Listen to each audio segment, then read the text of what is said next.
Wenn und aber. So, jetzt haben wir hier. Okay, Roxy steigt kurz ab.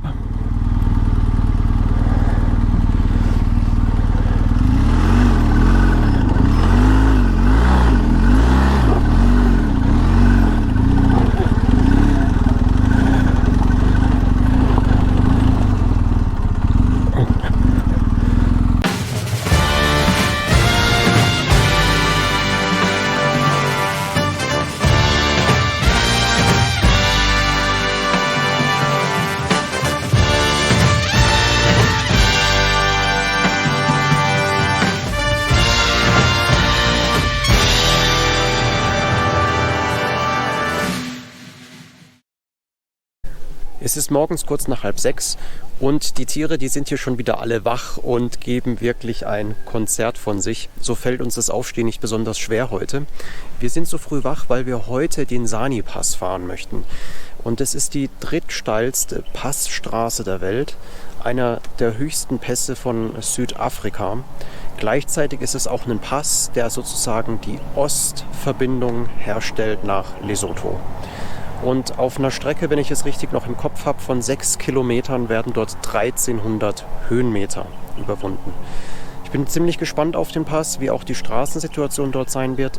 Ich habe Informationen von 2014, 2015, dass Anteile davon noch Schotter sein sollen.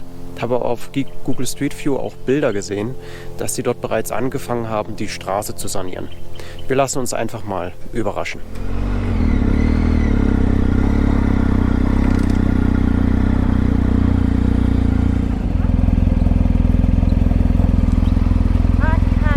Du musst einen Knopf drücken. Der Heiko hat den Knopf zum Drücken. Der hat den. Ohne Heiko läuft gar nichts. Wahrscheinlich hättest du auch schieben müssen. Nee, ziehen. Nein.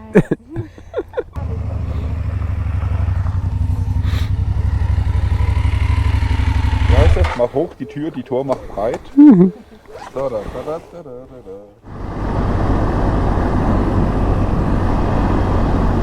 Was für ein herrlicher Morgen nach diesem Regen gestern Abend.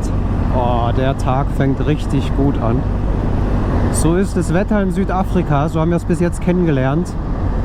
Mal knallt die Sonne richtig intensiv vom Himmel, 32 Grad. Dann öffnet sich der Himmel und schüttet eimerweise den Regen und den Hagel auf uns runter. Und am nächsten Tag ist wieder so, als wäre nichts gewesen. Also dementsprechend sollte man sich auch von seiner Motorradkleidung darauf einstellen. So, und jetzt kommen wir an eine ganz tolle Kreuzung. Ich freue mich schon drauf. Dort ist es angeschrieben, der Sani-Pass, 25 Kilometer kurvenreiche Strecke auf der Sani-Pass Road. Dort hinten öffnet sich am Horizont schon das Gebirge. Wir sehen die ersten Ausläufer. Dort geht es nachher für uns hoch. Und wie es aussieht, scheinen wir ein ganz riesiges Glück zu haben, weil über den Sani-Pass liest man sieht ihn in den seltensten Fällen wolkenfrei. Der befindet sich immer in Wolken und im Nebel, aber das sieht heute richtig gut aus.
Hier sind wir und gleiten entlang des Asphaltbands im Tal des Mkompsana Rivers und erblicken eine der schönsten Gebirgsszenerien überhaupt. Neben uns ziehen sich die grünen Bergflanken wie riesige gezackte Drachenrücken durch die Landschaft mit Höhen bis zu 3482 Metern. Welch ein Glück haben wir, dieses Spektakel der Natur erfahren zu dürfen.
So, wir befinden uns an dem Punkt, wo die geteerte Straße jetzt aufhört, und dort vorne auf dem grünen Schild ist groß zu stehen, dass ab diesem Streckenabschnitt nur noch Allradfahrzeuge nach oben dürfen.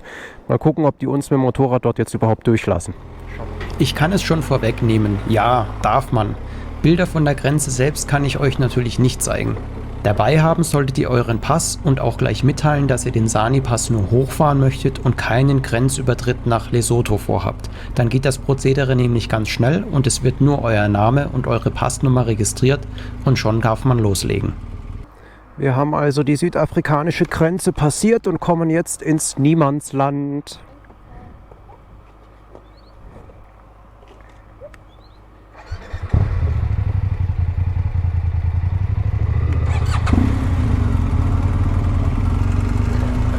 Ich würde den Abschnitt zwischen den Grenzen folgendermaßen einteilen. Die ersten 2/3 sind teils gut fahrbar, teils mit losem und gröberem Geröll und Verwerfungen in der Straße, was bereits einen gewissen Anspruch an das Fahrkönnen eines Fahrers stellt. Das letzte Drittel ist ungemein steil und hat noch mehr grobes Geröll und schwere Steine. Wenn die folgenden Bilder locker und flockig aussehen, so liegt das daran, dass wir schon den einen oder anderen Kilometer auf solchen Wegen zurückgelegt haben. Ich möchte niemanden animieren, sich mit Sozia und schwerer Maschine auf eine solche Strecke zu begeben. Hand aufs Herz. Die Strecke bis zur südafrikanischen Grenze ist bereits traumhaft und ein Erlebnis für sich. Man muss es nicht erzwingen, auch noch das letzte Stück bis an die Grenze nach Lesotho zu fahren. Immer nach dem Motto, alles kann, nichts muss. Und jetzt viel Freude an den Bildern.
Die ersten 2/3 wären geschafft.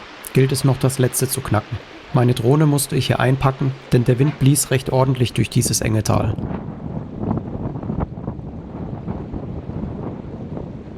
Packen wir es an. So, es geht weiter. Nächster Streckenabschnitt.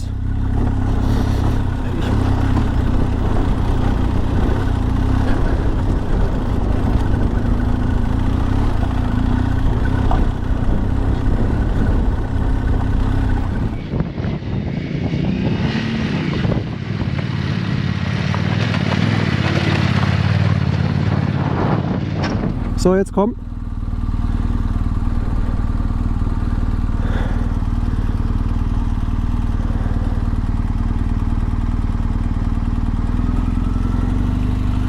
So.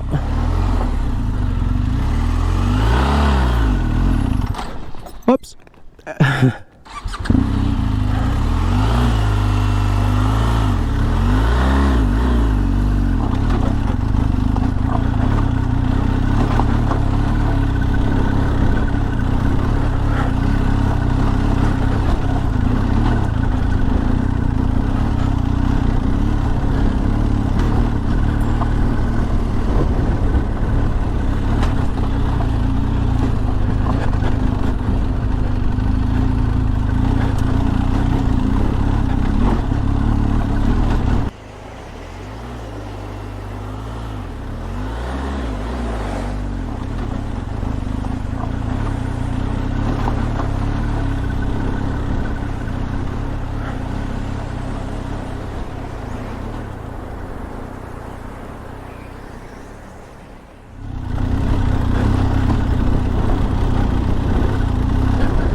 Muss ich hier wirklich zielsicher seine Fahrlinie immer wieder erneut suchen. Es ist wirklich äußerst grob schottrig.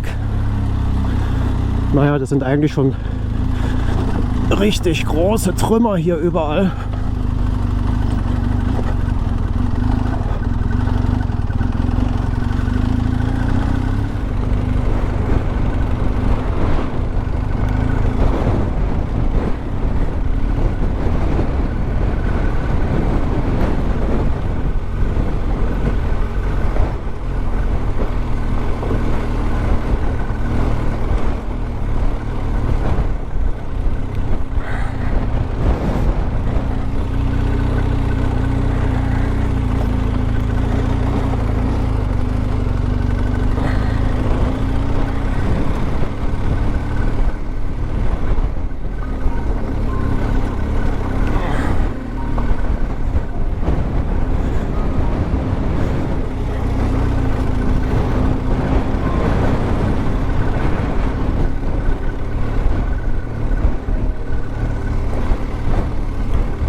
Alter Falter. Ich kann euch sagen, wer den Pass gefahren ist, der kann danach alles fahren. So, letzter Abschnitt. Dort oben ist die Lodge. Meine Fresse.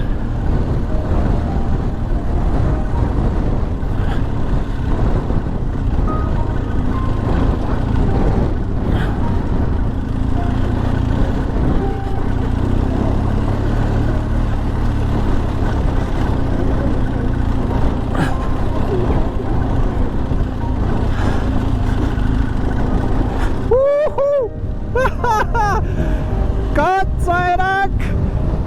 Meine Fresse! Entschuldige, dass ich so brülle, aber wir haben's geschafft. Wir haben's geschafft. Hier ist Asphalt. Meine Herren. Meine Herren.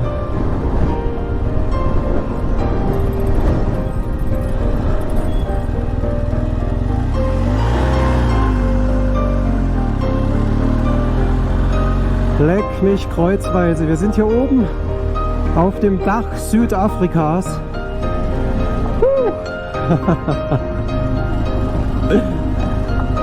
Ja, ich halte hier an.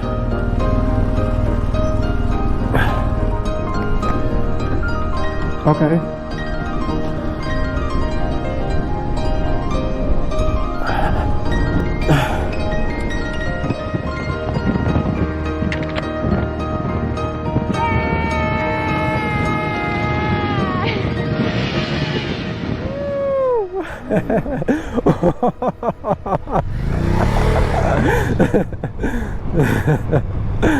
Irre. Ihr denn hier?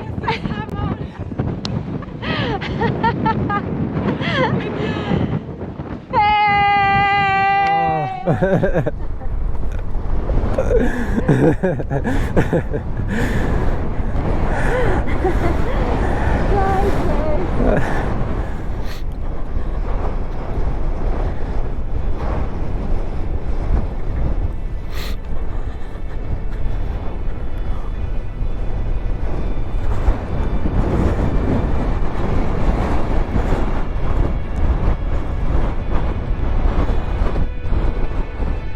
Es gibt Bilder, die dürfen einfach nicht fehlen. Bilder, die sich für immer in deine Netzhaut brennen werden.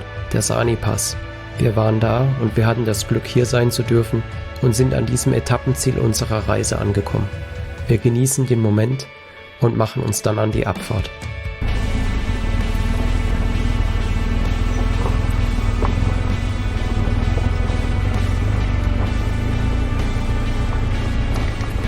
So ein bisschen wie Rodeo-Reiten, ne?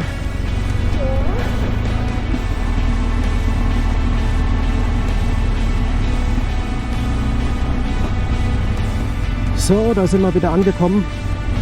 Grenze zu Südafrika. Wir sind wieder da. Wir auch.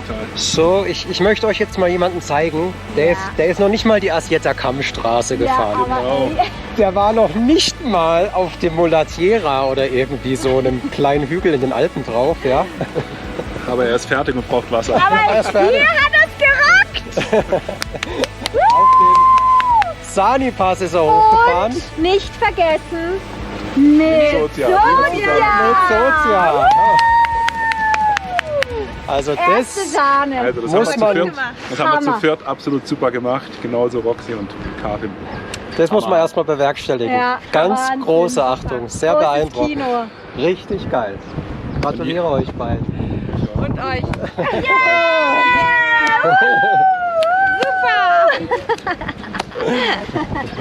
Jetzt gehen wir frühstücken. Boah, ey, bitte. Bitte. Das war er also, unser Ritt auf den Sani-Pass. Ich hoffe, es hat euch gefallen. Für uns jedenfalls war es ein großartiges Erlebnis. In der nächsten Episode machen wir uns auf den Weg in das Hippie-Städtchen Rhodes, welches ausschließlich über Schotterstraßen zu erreichen ist. Ist ja klar, dass wir dann ausgerechnet dorthin müssen. Wir würden uns freuen, wenn ihr auch beim nächsten Mal wieder mit dabei seid. Zur Verabschiedung wie immer ein allzeit gute und sichere Fahrt.